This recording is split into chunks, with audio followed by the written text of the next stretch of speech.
Hermanos, que Dios les bendiga en esta hermosa mañana, hermanos. Vamos a venir de rodillas, vamos a venir en palabras de oración.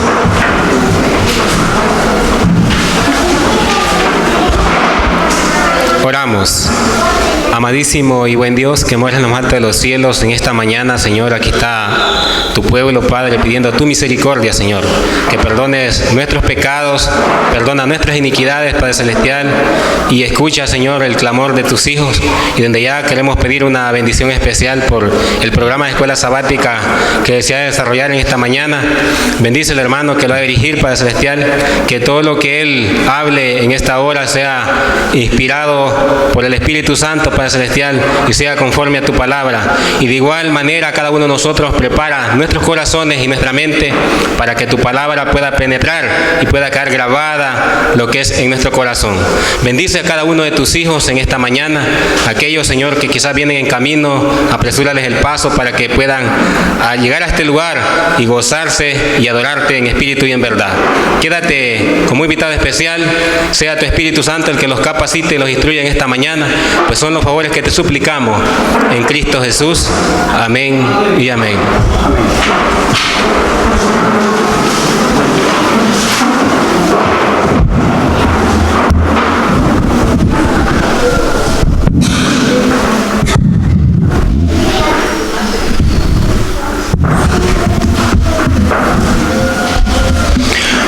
Dios me los bendiga, hermanos. Bienvenidos a una escuela sabática más. Les damos la bienvenida a todos nuestros hermanos. Y en esta mañana de escuela sabática quiero que aprovechemos de estudiar un tema de profecía. Quiero que estudiemos un tema sólido que tiene que ver con verdad presente. Para los que les gusta estudiar la profecía, hermanos, estos temas son de refuerzo para conocimiento, para que veamos en qué tiempo de la historia nos encontramos. Un dato muy interesante a la hora de estudiar profecía, debemos de tomar en cuenta, hermanos, que la historia se repite. Eso lo dice Salomón en Eclesiastés 1:9 y en el 3:15. La historia tiene aplicaciones y se cumple y se repite en diferentes etapas de la historia. Los mismos acontecimientos se vuelven a repetir en una aplicación ya sea histórica o apocalíptica. Es muy importante eso, la historia se repite. Lo mismo que fue, eso será, no hay nada nuevo debajo del sol. La lectura bíblica de la escuela sabática decía, ¿cuál era? Mateo capítulo 24, versículo 15 al 18 dice: por tanto, cuando veáis la abominación desoladora en el lugar santo, de la que habló el profeta Daniel, el que lea que entienda. Noten que en mi Biblia esta palabra, el que lee entienda, está en cursiva. El que lea entienda, porque hay muchos hermanos que leen, pero no que entienden. Usted le pregunta a un hermano, no importa qué cargo tenga en la iglesia, ¿qué es la abominación asoladora? Y es posible que no le responda qué es la abominación asoladora. Pero aquí Jesús está diciendo, el que lea, entienda. Entienda qué es la abominación asoladora que profetizó ¿quién? El profeta ¿qué? Daniel. Y esto está incluido en el sermón profético de Mateo capítulo 24. Y noten cómo dice: entonces el que esté en Judea huya a los montes. ¿Cuándo? Cuando se vea la abominación asoladora en el lugar santo. Y el que esté en la azotea no descienda a tomar algo de su casa. Y el que esté en el campo no vuelva atrás para tomar su capa. ¿Cuándo, hermanos? Cuando vean la abominación asoladora que profetizó ¿qué? El profeta Daniel. El que lea, entienda. Es muy interesante, hermanos, que entendamos qué es la abominación asoladora en el aspecto histórico y en el aspecto apocalíptico, porque ya vimos que la Biblia dice que la historia se repite. Es muy interesante, hermanos, que Mateo capítulo 24, hermanos, es una profecía, es una historia que tiene una aplicación profética. O sea, es una historia que se cumplió, pero con una aplicación profética al final de la historia. Podemos decir así, una aplicación apocalíptica. Los acontecimientos en Mateo capítulo 24 se cumplieron antes de la destrucción de Jerusalén en el año 70. Esto fue a nivel de Jerusalén. Pero los acontecimientos en Mateo capítulo 24 tienen una aplicación apocalíptica y universal al final de la historia. O sea que cuando hablamos de Mateo capítulo 24, debemos de tener en cuenta estos dos principios, un principio histórico y un principio profético y apocalíptico. ¿Qué es la abominación asoladora de la que habló el profeta Daniel y que Jesús la citó en su sermón profético en Mateo capítulo 24? Y es necesario que despedacemos esto. Quiero que leamos por lo menos dos citas del Espíritu de Profecía, donde Elena de White dice que Mateo capítulo 24 posee doble cumplimiento. ¿Escucharon? Doble cumplimiento. Primer cita, deseado toda la gente, página 581, dice: Jesús no consideró por separado la destrucción de Jerusalén y el gran día de su venida. Mezcló la descripción de estos dos acontecimientos. ¿Notaron, hermanos, cómo unió en Mateo capítulo 24 los acontecimientos descritos alrededor del año 70 con la destrucción de Jerusalén y con los acontecimientos finales apocalípticos? Joyas de los Testimonios, tomo 2, página 351. Dice así: aunque estas profecías, ¿cuáles profecías? Mateo capítulo 24. Aunque estas profecías se cumplieron parcialmente con la destrucción de Jerusalén, noten, se aplican más directamente a los postreros días. O sea que estamos viviendo en los acontecimientos de Mateo capítulo 24 en su segunda aplicación en los postreros días, según el Espíritu de Profecía. Ahora, ¿qué es la abominación asoladora de la que habló Jesús y que el profeta Daniel había profetizado? ¿A dónde el profeta Daniel? Porque Jesús está citando aquí ¿a qué profeta? El profeta Daniel, ¿sí? Ahora, ¿a dónde decía Daniel respecto a esta abominación asoladora? Hay varias partes en el libro de Daniel donde se habla de esta abominación asoladora, pero les voy a citar solamente un texto bíblico. Daniel 11:31. Noten cómo dice: y se levantarán de su parte tropas y profanarán el santuario y la fortaleza. Noten, ¿dónde iba a ser la profanación? ¿Están leyendo conmigo, hermanos? Profanarán el santuario y la fortaleza y quitarán el continuo sacrificio. En el hebreo esta palabra sacrificio no existe, solamente dice continuo, que es la misma palabra equivalente al griego tamid, es un continuo.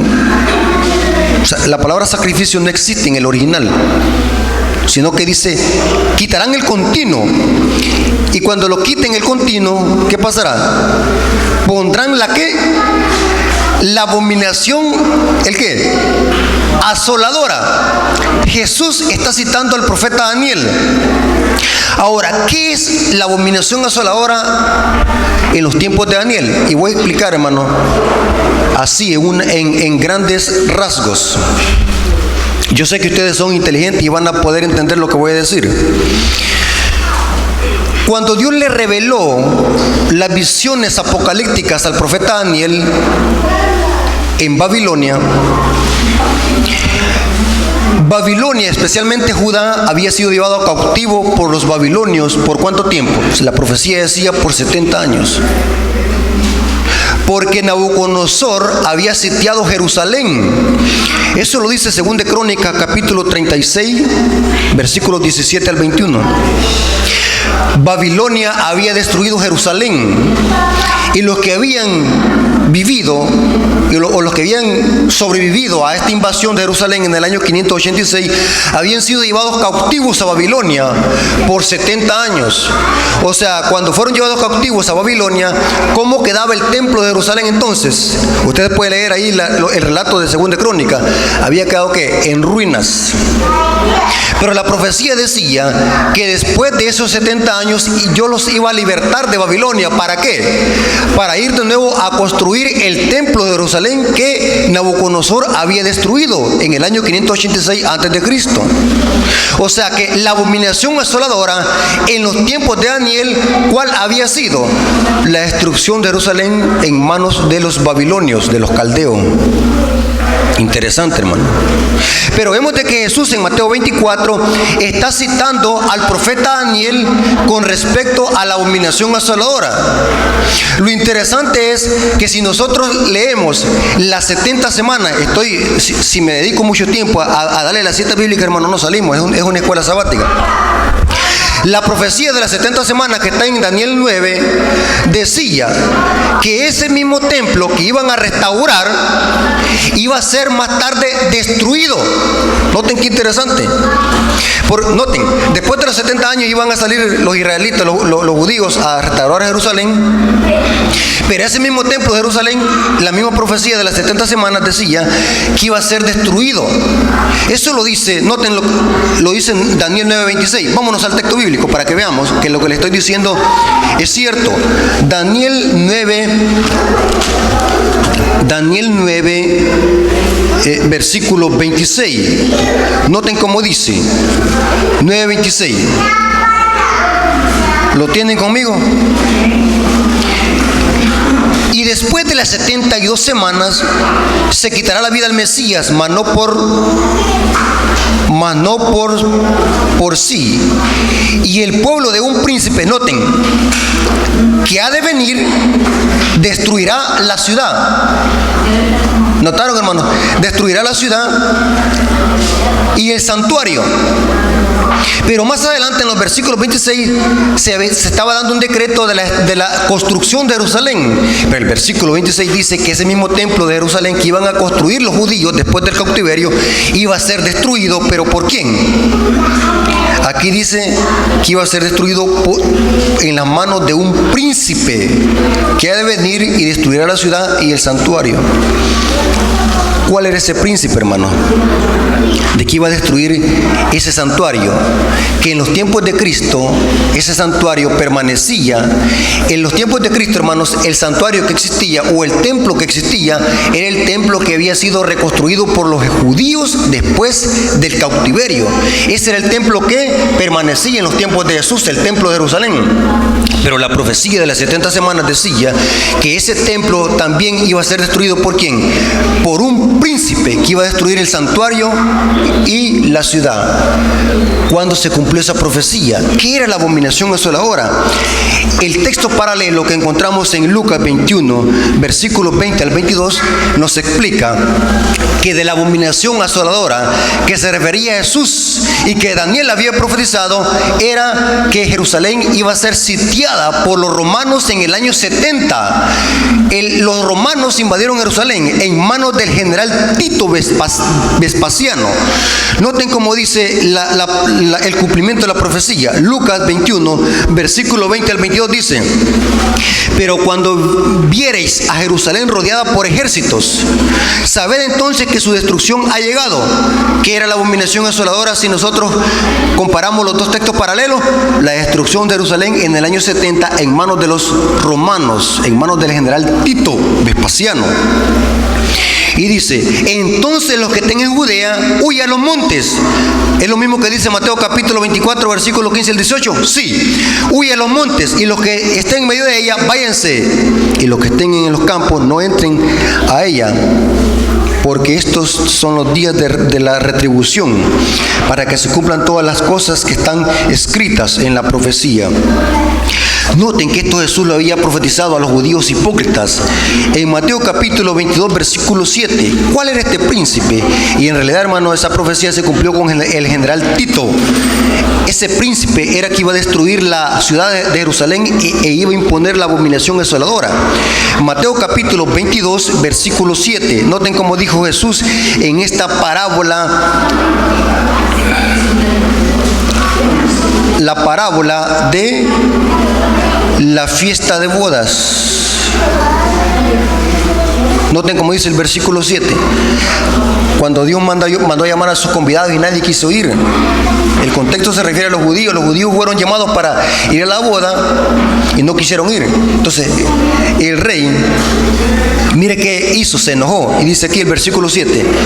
Al oír el rey se enojó, enviando sus ejércitos, destruyó a aquellos homicidas y quemó su ciudad. Noten qué interesante. ¿Qué es lo que hizo Dios con estos impíos que rechazaron la invitación, que eran los judíos? Dice que el rey envió a sus ejércitos. Noten qué interesante.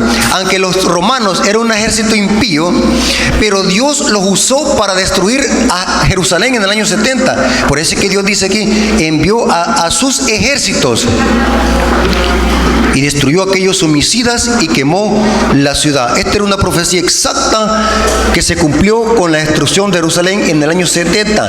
Esta era la abominación desoladora que Daniel había profetizado y que se cumplió en el año 70 con la destrucción de Jerusalén. A esta abominación desoladora se refería Jesús en Mateo capítulo 24, versículo 15. Interesante. Pero Jesús había dicho, cuando veáis la abominación desoladora, huyan. Había una señal para salir a huir. ¿Cuál era esa señal? Les voy a leer dos citas del Espíritu Profecía que tienen que ver con una aplicación apocalíptica al final de la historia, porque ya vimos de que la historia se repite, va a haber otra abominación asoladora al final de la historia. Noten lo que dice Deseado a toda la gente, página 588, párrafo 1, dice: la destrucción de Jerusalén, lo que se fijaron en la señal de la ruina inminente, había una señal. O sea, los discípulos se les dio una señal para que salieran a huir. La historia dice, hermanos, que los romanos sitiaron a Jerusalén en el año 66. Noten qué interesante.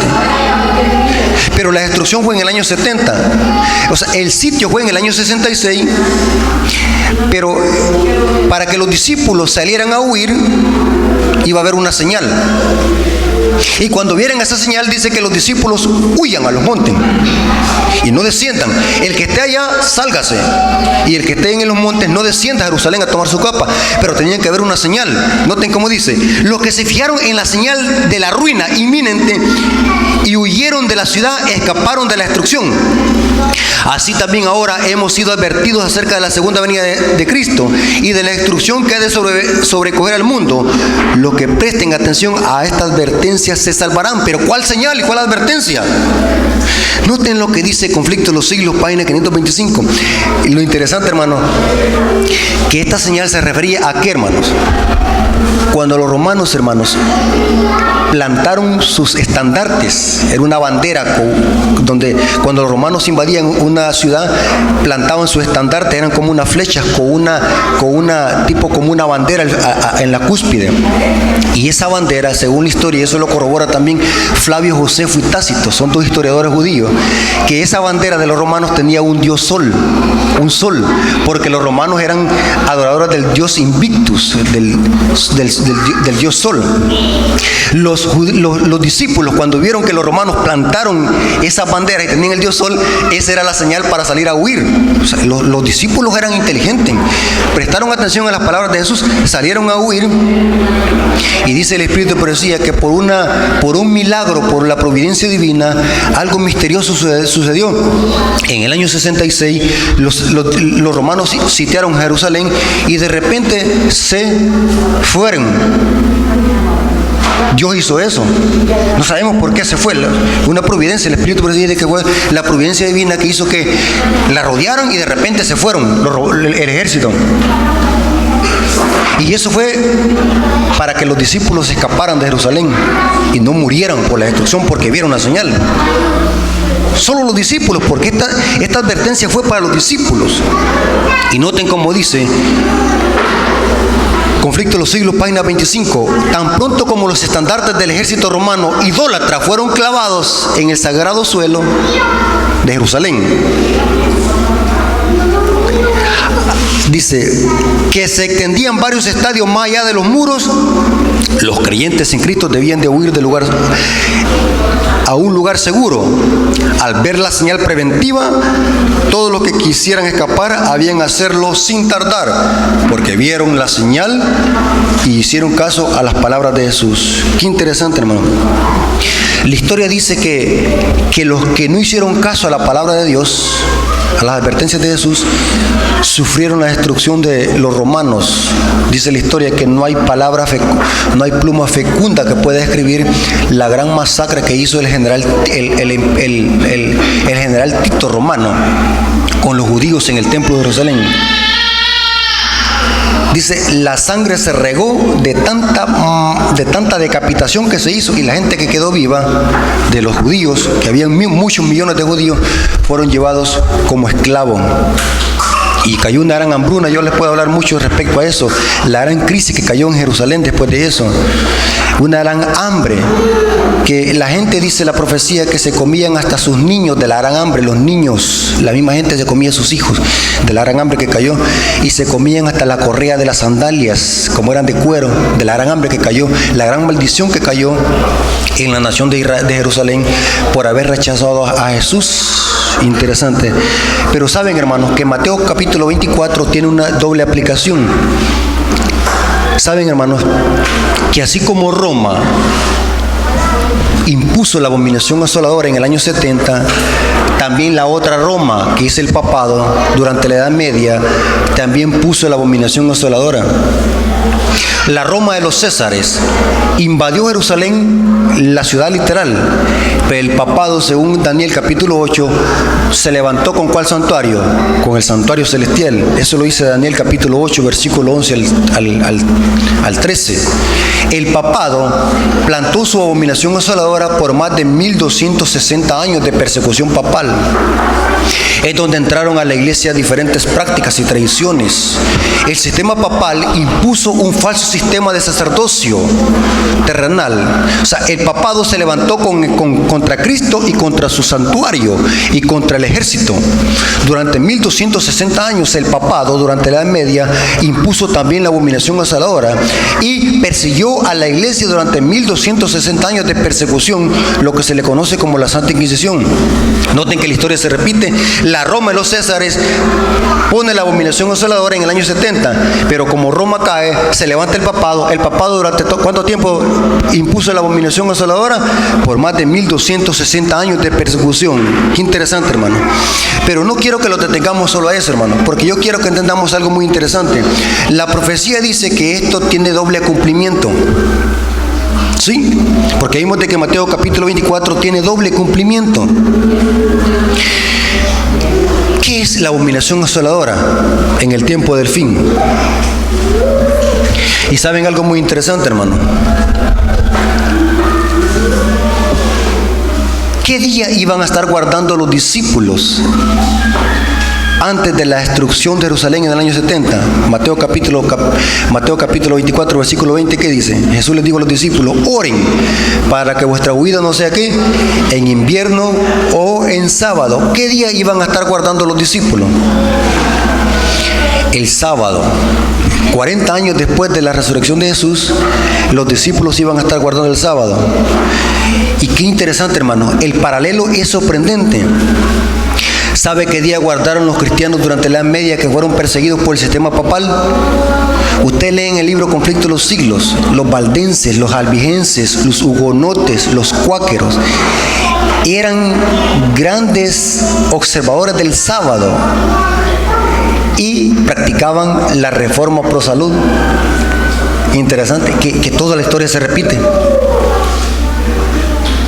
Así como en Jerusalén había un remanente que guardaba el sábado y que iba a ser perseguido por Roma, así también durante la Edad Media había un remanente que también guardaba el sábado. Pero lo interesante es, hermano, que Jesús está diciendo: cuando veáis la abominación asoladora en el lugar santo, huyan, huyan. ¿Qué es la abominación asoladora, hermano? Mira, hermano, Apocalipsis capítulo 13 nos dice que al final de la historia a la bestia acuática se le va a sanar su herida de muerte. Y cuando se le sane, ¿qué es lo que va a decir toda la tierra? Irá en pos de la bestia. Esa bestia que persiguió a los santos durante 1260 días, durante la media, se le va a sanar su herida. Una herida que le suministró Francia en el año de 1798. La historia dice que el ejército francés llevó cautivo al Papa Pío VI y un año después murió en Francia, en el año de 1798. Exactamente. Yo me quedo impactado que la profecía sigue un paralelo y una hilación perfecta. No hay donde perderse. Pero la profecía dice que al papado se le va a sanar su herida de muerte. Y cuando se le sana la herida de muerte, va a empezar otra vez a perseguir a los santos que guardan ¿qué? Los mandamientos de Dios. Eso lo dice Apocalipsis capítulo 13. Pero ¿qué es la abominación asoladora en el tiempo del fin? ¿Y cuál es la señal que tenemos que ver para salir a huir nosotros, que respetamos el sábado? ¿Va a haber una señal para salir a huir? ¿Será que el papado va a volver a imponer su abominación asoladora al final de la historia? Y es necesario que nosotros como pueblo de Dios veamos cuál es la señal para salir a huir, porque el pueblo de Dios también va a ser perseguido. Sí. ¿A dónde encontramos esa abominación asoladora? Apocalipsis capítulo 13, versículo 11 al 17 nos dice que la abominación asoladora va a ser puesta, ayudada por una bestia con cuernos semejantes a los de un cordero, pero que habla como dragón. ¿Quién es esa bestia? Representa a los Estados Unidos de Norteamérica. O sea, quien va a sanar o quien le va a ayudar a sanar la herida al papado, ¿quién va a ser? Los Estados Unidos de Norteamérica, dando leyes y decretos que honren a la bestia y al mismo tiempo que ataquen las leyes de Dios. Nosotros como adventistas hemos creído, hermanos, que esa profecía se cumplirá cuando los Estados Unidos hagan obligatoria la observancia del domingo, el día del sol. ¿Notaron, hermanos, que el paralelo es exacto? O sea, la abominación asoladora en el tiempo del fin es el decreto dominical. Cuando se dé el decreto dominical, esa va a ser la señal para que el pueblo de Dios salga. ¿A dónde? ¿Para dónde? Para los montes. Interesante. Les voy a leer dos citas del Espíritu Presí, hermano. Esto está en Joyas de los Testimonios, tomo 2, página 165 a la 166. Noten cómo dice: no está lejos el tiempo en que, como los primeros discípulos, noten el paralelo que hace Elena de White, seremos obligados a buscar refugio en los lugares desolados y solitarios. Así como el sitio de Jerusalén por los ejércitos romanos fue una señal para que huyesen los cristianos de Judea, así la asunción de poder por parte de nuestra nación, los Estados Unidos, con el decreto que imponga el día de descanso papal. El día de descanso papal es el día del sol. ¿Cómo se dice día del sol en inglés? Y es lo mismo. Y mire, hermano, qué interesante. Cuando Jerusalén fue sitiada en los tiempos de Jeremías y en los tiempos de Daniel, ¿qué día estaban observando? ¿Qué día estaban adorando? Dice Ezequiel 8 que estaban adorando que el sol. Y la señal para salir a huir de Judea en el año 70, ¿cuál era? Cuando los romanos se plantaron el estandarte romano y que la bandera tenía que el dios sol. La historia se repite, no hay nada nuevo debajo del sol. Ahora nadie adora el sol. Ahora adoran en el día del sol, que es lo mismo, el decreto dominical. Interesante. Entonces será tiempo para abandonar las grandes ciudades y prepararnos para abandonar las menores en busca de hogares atraídos en lugares apartados en las montañas. Y quiero decir algo muy importante para terminar, hermanos, así, ligero. El decreto dominical se va a dar antes del cierre de la puerta a la gracia. Va a haber un tiempo de angustia previo para el pueblo de Dios, donde van a morir muchos mártires. En el decreto dominical se erige la imagen de la bestia, la unión de iglesia y Estado, y se hace obligatoria la observancia del domingo por decreto legislativo. Y todas las naciones seguirán el ejemplo de los Estados Unidos de Norteamérica. Esa va a ser la señal para que los adventistas fieles que estén consagrados a Dios y estén estudiando las profecías salgan a la montaña. Y dice el Espíritu de profecía que desde allá, como todavía no se ha cerrado la puerta de la gracia, desde allá del campo y de la montaña, desde el campo y las montañas, el pueblo de Dios va a tener que venir a hacer la obra misionera a las ciudades y a predicar el fuerte pregón, porque aún no se ha cerrado la puerta de la gracia. Pero tendremos que salir a huir. Esa es la señal para salir a huir. Hermano, qué terrible, hermano. Por eso es que dice el N.D. White que hoy es tiempo de ir buscando un lugar en el campo. O sea, no los enamoremos tanto de la ciudad, porque la gente que está enamorada de la ciudad es la primera que va a aceptar la marca de la bestia y el decreto dominical. Por eso es que debemos ir haciendo planes para salir de las ciudades, ir al campo. Los que puedan es ir haciendo preparativos. Pero viene un tiempo donde por fuerza tenemos que salir cuando se dé el decreto dominical. Esa va a ser la señal.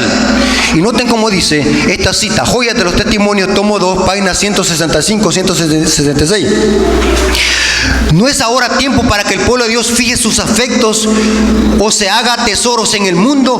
No está lejano el tiempo en que, como los primeros discípulos, seremos obligados a buscar refugio en lugares desolados y solitarios. Así como el sitio de Jerusalén por los ejércitos romanos fue la señal para que huyesen los cristianos de Judea, así será con el pueblo de Dios. Y dice ahora, en vez de buscar costosas moradas aquí,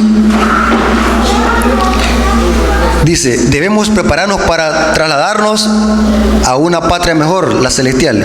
En vez de gastar nuestros recursos en la complacencia propia, debemos de buscar la economía. Tremendo, hermanos.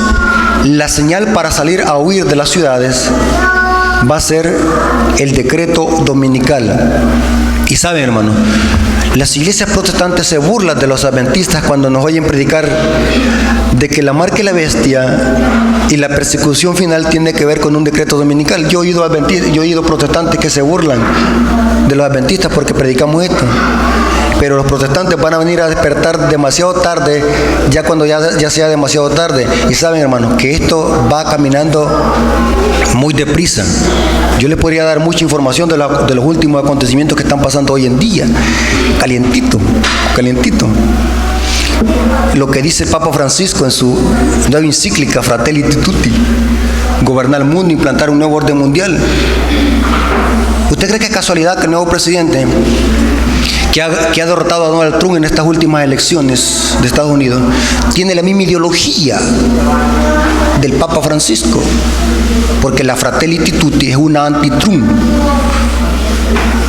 Trump no compaginaba abiertamente con el Papa Francisco, mientras que este nuevo presidente electo tiene la misma ideología. Por eso es que se llevan bien con el Papa Francisco. Y saben que este jueves que pasó, el Papa Francisco le hace una llamada inmediatamente a John Biden, felicitándolo por el triunfo y proponiéndole a que trabajen de la mano para unificar al mundo. Y dicen los medios de comunicación que John Biden aceptó la propuesta del Papa porque tiene la misma ideología. Con Donald Trump no hubiera hecho eso, aunque Donald Trump tenía otras ideas locas, pero Donald Trump no seguía la misma corriente del Papa Francisco. Pero mientras John Biden tiene la misma ideología, lo mismo que el Papa Francisco plasma en su encíclica Fratelli Tutti: unificar el mundo y establecer la paz mundial, entre comillas, pero ese solamente es un anzuelo para imponer sigilosamente la observancia del domingo. Es interesante, hermanos, estos acontecimientos apocalípticos tarde o temprano se cumplirán. Y todos aquellos adventistas que estemos dormidos en los laureles, vamos a ser arrastrados por esta corriente. Hermanos, querramos o no querramos, esto se va a cumplir al pie de la letra.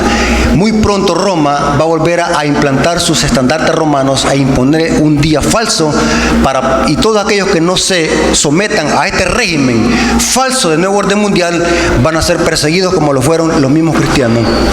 La abominación asoladora del tiempo de fin es el decreto dominical. Esa va a ser la señal para que los verdaderos adventistas salgan de las ciudades y se vayan a las montañas. Hermanos, ya no nos enamoremos de los carros. Cuiden los carros, pero no se enamore de los carros. No se enamore de las grandes ciudades. No se enamore de las grandes casas de lujo que tiene. Va a haber un momento, hermanos, donde todo eso lo tendremos que dejar. El que esté en el monte no descienda a traer su capa. Imagínense aquellos hermanos que han comprado un carro del año. Dejé el carro del año, lo voy a traer. No va a haber tiempo para eso. Tremendo, hermanos. La profecía se va a cumplir, tal como dice y eso no lo podemos cambiar. Y por eso dice el Espíritu Profecía que nosotros como adventistas debemos de vivir como que si hoy fuera el último día. Nuestra preparación debe ser hoy, no mañana. Hermanos, yo creo que ha quedado claro qué es la abominación asoladora en profecía apocalíptica. Hermanos, la honra y la gloria sea para nuestro Dios. Dios les bendiga.